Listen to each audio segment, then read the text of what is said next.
Guys welcome back to my YouTube channel Exam Help. So आज हम बात करेंगे B Ed second year knowledge and curriculum paper की। इसमें आज हमारी पहली क्लास होने वाली है। पहली क्लास में हम देखेंगे जो हमारा ज्ञान क्या होता है, इसकी विशेषताएं क्या होती हैं, इसके सोर्स क्या होते हैं। कई बार क्वेश्चन पूछा जाता है आपसे, इसके सोर्स पूछ लिए जाते हैं कि ज्ञान के स्रोत कौन कौन से होते हैं। तो सबसे पहले हम बात करेंगे हमारा कि ज्ञान का अर्थ क्या होता है या मीनिंग ऑफ नॉलेज। तो ज्ञान है वो हमारा ज्ञा धातु से मिलकर बना है, जिसका अर्थ है जानना, बोध या अनुभव। जिसका अर्थ क्या है हमारा जानना, बोध या अनुभव।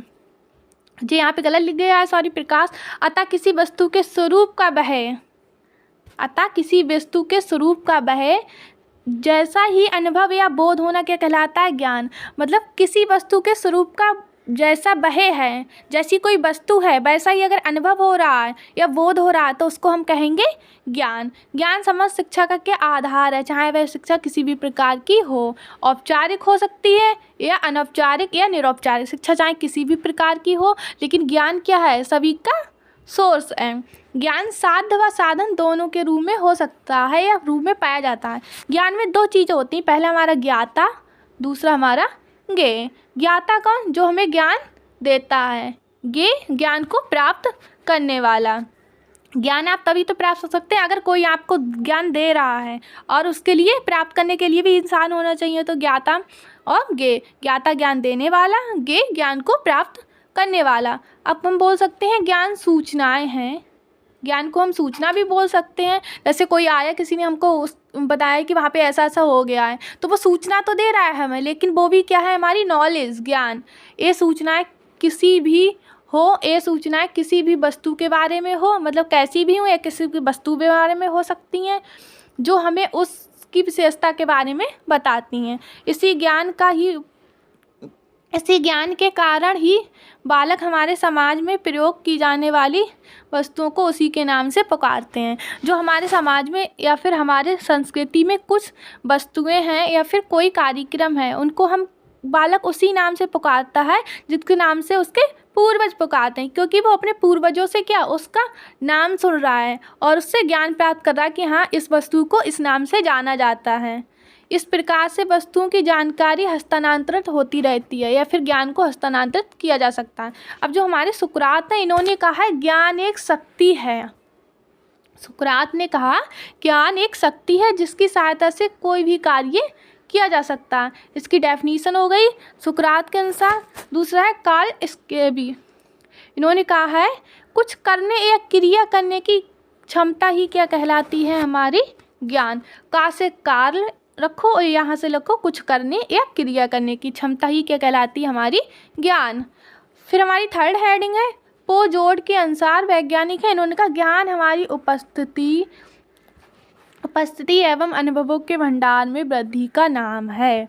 जो हमारे एक्सपीरियंस है उनमें क्या वृद्धि कर रहा है, और जो हमारी उपस्थिति एवं अनुभव है उनके भंडार में अगर वृद्धि हो रही है, उसी का नाम हम बोल सकते हैं ज्ञान। तो ज्ञान हमारी उपस्थिति एवं अनुभव के भंडार में वृद्धि का नाम है। फिर विलियम जेम्स ने कहा ज्ञान व्यवहारिक प्राप्ति एवं सफलता का दूसरा नाम है। ज्ञान क्या है हमारा, व्यवहारिक प्राप्ति एवं सफलता का दूसरा नाम। फिर हमारे वैज्ञानिक हैं बेकन, इन्होंने कहा ज्ञान ही शक्ति है। कॉल से अच्छा जो पीछे भी है डेफिनेशन हो गई थी, कुछ करने या क्रिया करने की क्षमता को ही हम क्या कहेंगे, ज्ञान।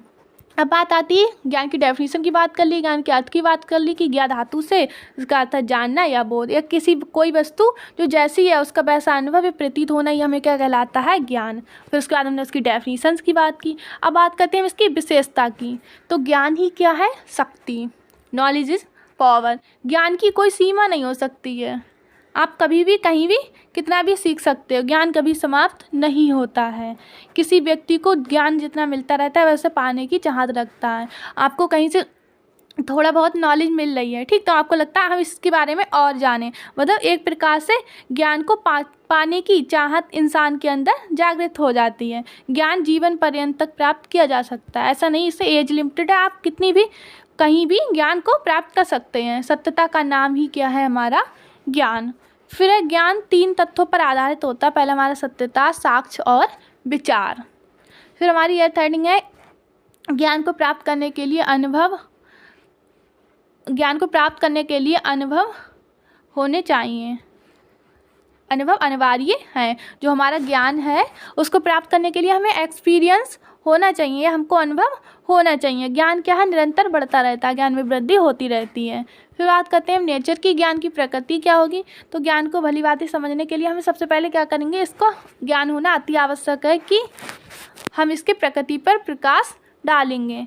हम क्या है, इसको समझने के लिए हमें ये जानना आवश्यक है कि इसकी प्रकृति कैसी होती है। तो हम इसकी प्रकृति पर प्रकाश डालेंगे कि ज्ञान की प्रकृति कैसी होती है। ज्ञान एक साधन के रूप में भी हो सकता है, एक साध्य के रूप में, और एक संज्ञानात्मक प्रक्रिया के रूप में भी हो सकता है। अब बात करते हैं हम सोर्स, ज्ञान के स्रोत की। तो ज्ञान के स्रोतों को निम्न बिंदु द्वारा समझा जा सकता है। सबसे पहले हम डालेंगे प्राथमिक स्रोत। प्राथमिक स्रोत में हमारा आएगा, इस प्रकार के अंतर्गत वे स्रोत आते हैं जो सर्वप्रथम हमारे सामने क्या करते हैं, सूचनाओं को प्रकट या सूचनाओं को उपस्थित करते हैं। प्राथमिक स्रोत के अंतर्गत वे स्रोत जो हमारे सामने सूचनाओं को उपस्थित करते हैं, जैसे हमारी इंद्रियां, सेंस। तो प्राथमिक स्रोत की बात हो गई। प्राथमिक स्रोत में कौन, इसका एग्जाम्पल है इंद्रियां हमारी। हम बात करेंगे द्वितीय स्रोत की। द्वितीय स्रोत में पहला हो जाएगा हमारा सत्तात्मक, दूसरा अप्रमाणिक। फिर अगर हम अप्रमाणिक को क्लासीफाई करेंगे तो हो जाएगा अनुभवजन्य और इंटरनेट से प्राप्त। अब हम बात करेंगे द्वितीय, प्राथमिक स्रोत क्या था हमारी इंद्रियां। द्वितीय स्रोत में क्या होगा हमारा, प्राथमिक स्रोतों के विपरीत द्वितीय स्रोत के अंतर्गत इन स्रोतों को सम्मिलित किया गया है जो कि निम्नलिखित है। मतलब कौन कौन से द्वितीय स्रोत हैं, जैसे पहला हमारा सत्तात्मक ज्ञान। इसके अंतर्गत क्या है, प्रमाणिक पुस्तकें हो गई हमारी, वेदों, साहित्य, धर्म ग्रंथ एवं पुस्तकों की सम्मिलित किया जाता है। जो हमारे पुराने वेद, पुराण, साहित्य ग्रंथ आदि हैं, अगर हम इनसे ज्ञान प्राप्त कर रहे हैं तो वो ज्ञान क्या कहलाता है, प्रमाणिक ज्ञान कहलाता है वह। और ये ज्ञान क्या, वैध एवं विश्वसनीय होता है। ये क्या है, वैध होता है और हमारे लिए विश्वसनीय होता है। अब दूसरा है अप्रमाणिक ज्ञान। इस प्रकार का ज्ञान द्वितीय स्रोत के अंतर्गत उन स्रोतों को सम्मिलित किया जाता है जो ज्ञान तो दे प्रदान करते हैं परंतु उनके परिणाम होने की संभावना अधिक नहीं होती है। जैसे आपने किसी ने आगे आपको खबर दी कि वहाँ पे ऐसा हो गया है या वहाँ पे वैसा हो गया, तो ज़रूरी नहीं वो खबर ठीक हो या फिर वो ज्ञान प्रमाणिक हो। इस प्रकार के स्रोत के रूप में निम्नलिखित स्रोतों को सम्मिलित किया जा सकता है। ऐसे नंबर जो अप्रमाणिक हैं इनके अंतर्गत भी आते हैं हमारे। पहला हो गया हमारा अनुभवजन्य ज्ञान। कौन सा, अनुभवजन्य। सबसे पहले हमारा क्या था, प्राथमिक स्रोत, इसमें इंद्रियां थी। फिर द्वितीय स्रोत में क्या था हमारा, पहला था सत्तात्मक ज्ञान जो हमारा प्रमाणिक है और वैध है। फिर अप्रमाणिक है जो हमारा उसके अंतर्गत आएगा अनुभवजन्य, इंटरनेट से प्राप्त। तो अनुभव से प्राप्त ज्ञान हमारे व्यक्तिगत अनुभव पर आधारित होता है। जो अनुभव है इनसे प्राप्त जो ज्ञान होता है वो हमारे व्यक्तिगत अनुभव पर आधारित होता है। फिर इंटरनेट से प्राप्त ज्ञान।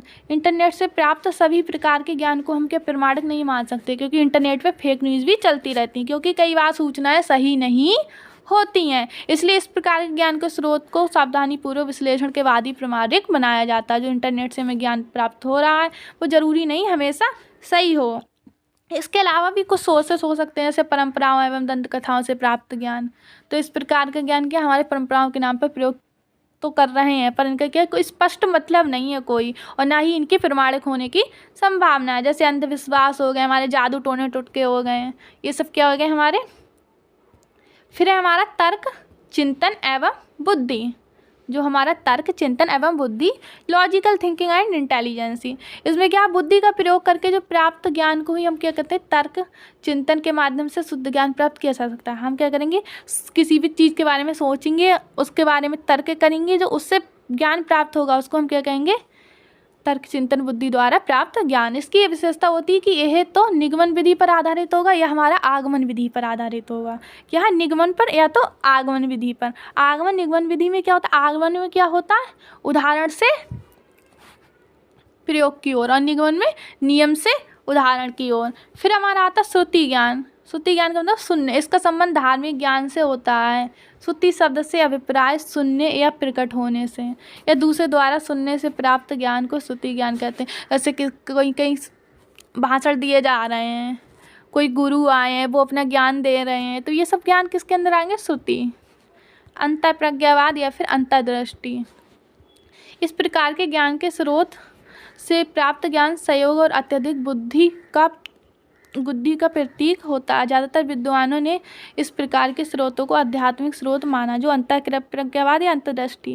मतलब स्वयं में कुछ ना कुछ सोचना, और सोच में जो ज्ञान प्राप्त होता है उसे बोलते हैं अंतर्दृष्टि या अंतःप्रज्ञावाद, मतलब खुद से प्राप्त कर रहे हैं उसको। फिर है हमारा सामाजिक अंतःक्रिया।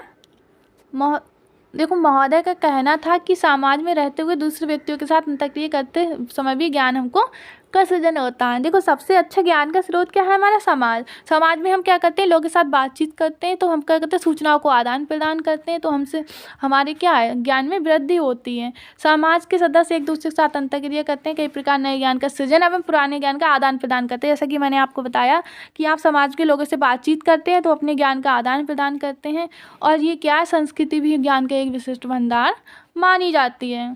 उसके अलावा हमारा अंतर्राष्ट्रीय अंतःक्रिया भी हो सकती है कि समाज में नहीं, अंतर्राष्ट्रीय स्तर पर भी हम क्या करते हैं? लोगों के साथ बातचीत कर सकते हैं और अपने ज्ञान में वृद्धि कर सकते हैं। इसके अलावा और भी कई तरीके से प्रयोगात्मक विधि हो गई है, एकाग्रता या ध्यान हो गया, आप्तवाचन हो गया, इन सब के द्वारा भी हम क्या ज्ञान प्राप्त कर सकते हैं।